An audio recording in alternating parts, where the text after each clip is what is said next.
जय हिंद साथियों।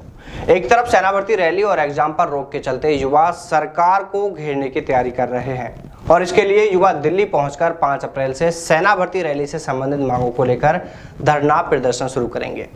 इस संबंध में युवा सोशल मीडिया, इलेक्ट्रॉनिक मीडिया व प्रिंट मीडिया के माध्यम से देश भर के युवाओं से दिल्ली पहुंचने के लिए आह्वान कर रहे हैं। वहीं कुछ युवा तो दिल्ली के लिए पैदल ही रवाना भी हो गए हैं। इधर इसी बीच सेना भर्ती एग्जाम के संबंध में रक्षा मंत्री राजनाथ सिंह का एक और पत्र सामने आया है।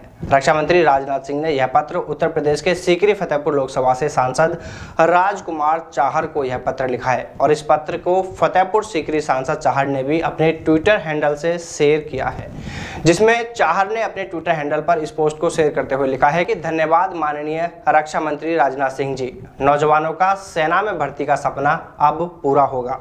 जो नौजवान लिखित परीक्षा से वंचित रह गए थे, देखिए यहाँ पर जो ये वंचित वाली लाइन है, इसमें शायद वो यह कहना चाह रहे हैं, तो उनका मतलब शायद ये हो सकता है कि जिन युवाओं का एग्जाम नहीं हो पाया है। और वो इसमें आगे लिखते हैं कि लोकसभा में मेरे द्वारा पूछे गए प्रश्न पर आपने सुनवाई की और लिखित परीक्षा का रास्ता साफ किया, जिसके लिए आपको हृदय से आभार।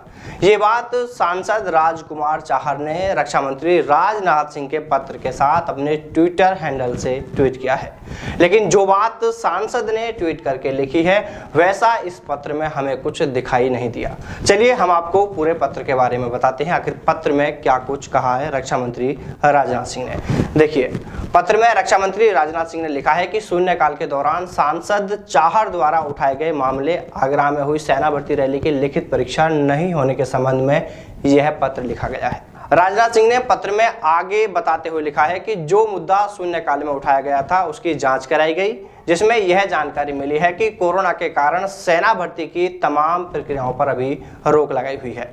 जैसे ही स्थिति सामान्य होती है तो सेना भर्ती परीक्षा को लेकर नई तिथि निर्धारित की जाएगी और फिर एग्जाम कराया जाएगा और सेना भर्ती रैलियां भी फिर शुरू होंगी।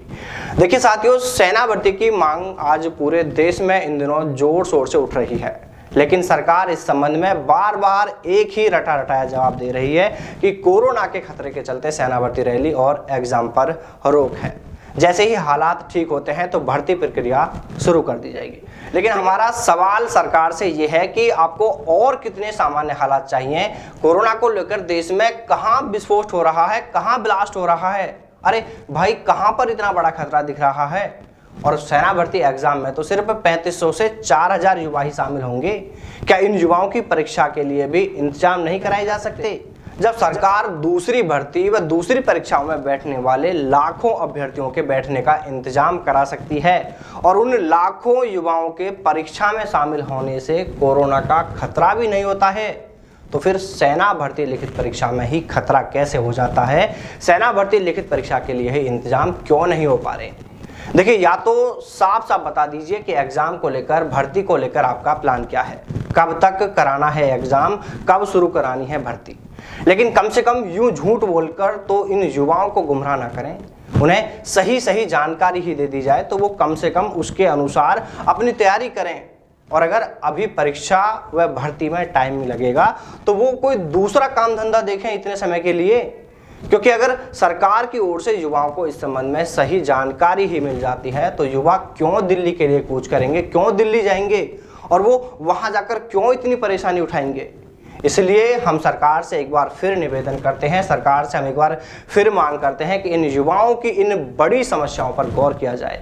युवाओं की यह समस्या छोटी समस्या नहीं है। आज देश भर का युवा परेशान है, वह दिल्ली जाने के लिए मजबूर है।